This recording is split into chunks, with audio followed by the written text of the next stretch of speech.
Good morning बच्चों। एजी study hub में आप सभी का स्वागत है। तो बच्चों, हम पार्ट 2 एक टोकरी भर मिट्टी के कुछ प्रश्न उत्तर सॉल्व करेंगे। ठीक है। तो पहला प्रश्न है, जमींदार विधवा की झोपड़ी क्यों हथियाना चाहता था? तो उत्तर, जमींदार विधवा की झोपड़ी इसलिए हथियाना चाहता था क्योंकि वह उसके महल के नज़दीक थी। वह उस स्थान पर महल बनाना चाहता था क्योंकि झोपड़ी के कारण उसके महल के सौंदर्य में कमी आती थी। ठीक है। तो प्रश्न 2, जमींदार ने विधवा की झोपड़ी हथियाने के लिए कौन सी चाल चली? उत्तर, जमींदार ने अपने सभी प्रयत्न निष्फल होते देखकर अदालत के माध्यम से झोपड़ी हथियाने की चाल चली। उसने जमींदारों वाली चाल चली थी। तो इसका मैंने पढ़ाया था कि जमींदार ने क्या वकीलों को पैसे देकर अदालत में केस करवाया और कब्जा कर लिया। ठीक है। तो तीसरा प्रश्न है, विधवा की झोपड़ी से कौन सी यादें जुड़ी हुई थीं जिसके कारण वह झोपड़ी छोड़ना नहीं चाहती थी?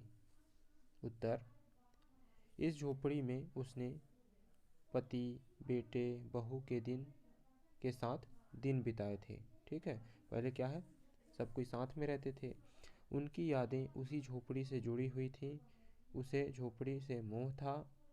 वह अपनी ज़िंदगी के अंतिम दिन वहीं गुजारना चाहती थी, जिसके कारण वह झोपड़ी छोड़ना नहीं चाहती थी। ठीक है। उनकी यादें क्या है, जुड़ी हुई थी, इसलिए वह विधवा महिला उस झोपड़ी को नहीं छोड़ना चाहती थी। प्रश्न क्रमांक 4, विधवा की पोती ने खाना पीना क्यों छोड़ दिया था? उत्तर, विधवा की पोती को भी अपनी झोपड़ी से बहुत लगाव था। झोपड़ी छोड़कर अन्यत्र चले जाने के कारण उसने खाना पीना छोड़ दिया था। ठीक है। झोपड़ी से जो है क्या विधवा की बेटी को क्या है, मोह हो गया था, वो लगाव हो गया था, इसलिए वह झोपड़ी में ही रहना चाहती थी। और झोपड़ी से क्या फिर बाहर जाने के बाद उन लोग आस पड़ोस में इधर उधर रहने लगे थे, जिसके कारण वो उसकी पोती, विधवा की पोती, खाना पीना सब छोड़ दी थी। ठीक है। तो प्रश्न क्रमांक 5, बुढ़िया झोपड़ी में से एक टोकरी मिट्टी क्यों ले जाना चाहती थी? उत्तर, विधवा ने सोचा कि इस झोपड़ी से एक टोकरी मिट्टी लेकर उसी का चूल्हा बनवाकर रोटी पकाऊंगी। इससे मुझे भरोसा है कि मेरी पोती रोटी खाने लगेगी। यह सोचकर वह हाथ में टोकरी लेकर मिट्टी लेने पहुंच गई। तो विधवा की जो पोती है, विधवा की पोती वो खाना पीना सब छोड़ देती है। क्यों? क्योंकि उस झोपड़ी से उनको निकाल दिया जाता है जमींदार द्वारा, जिसके कारण वो खाना पीना छोड़ देती है। और बुढ़िया का यह भरोसा होता है, विश्वास होता है कि अगर वहाँ की मिट्टी से मैं चूल्हा बनाऊं तो शायद वह खाना खाने लगे। ठीक है। इस भरोसे में वह फिर से झोपड़ी जाती है मिट्टी लेने के लिए। प्रश्न क्रमांक 6 देखिए, विधवा द्वारा टोकरी उठाने को कहने पर जमींदार नौकर से ना कहकर खुद टोकरी क्यों उठाने लगे? ठीक। तो उत्तर, विधवा बार बार हाथ जोड़ने लगी और पैरों में गिरने लगी तो जमींदार के मन में भी कुछ दया आ गई। इस कारण जमींदार किसी नौकर से ना कहकर खुद टोकरी उठाने लगी। ठीक है। एक बार क्या होता है, विधवा महिला जो है जाती है किसके पास, जमींदार के पास। क्यों? क्योंकि उसकी पोती जो है खाना पीना छोड़ देती है और इस भरोसे में जाती है कि शायद वहाँ की मिट्टी से मैं चूल्हा बनाऊँ तो वह रोटी खाना खाने लगे। तो इस कारण जो है विधवा महिला वहाँ जाती है और पैरों में गिरने लगती है, गिड़गिड़ाने लगती है कि मुझे यहाँ की मिट्टी चाहिए करके। किसके पास? जमींदार के पास। इस कारण जमींदार जो है उसके गिड़गिड़ाने पर बुढ़िया की बात सुन लेते हैं और टोकरी को उठाते हैं। इस कारण जमींदार किसी नौकर से ना कहकर खुद टोकरी उठाने लगे। 7वां प्रश्न देखिए, जमींदार को विधवा के सामने किस कारण से लज्जित होना पड़ा?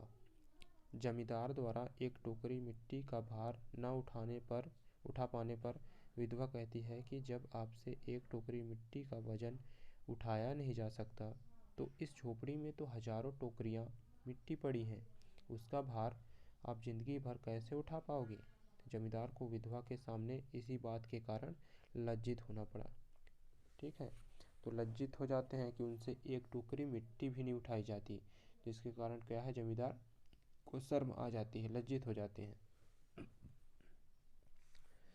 प्रश्न क्रमांक 8वां देखिए, जमींदार द्वारा टोकरी न उठाने पर विधवा ने क्या कहा।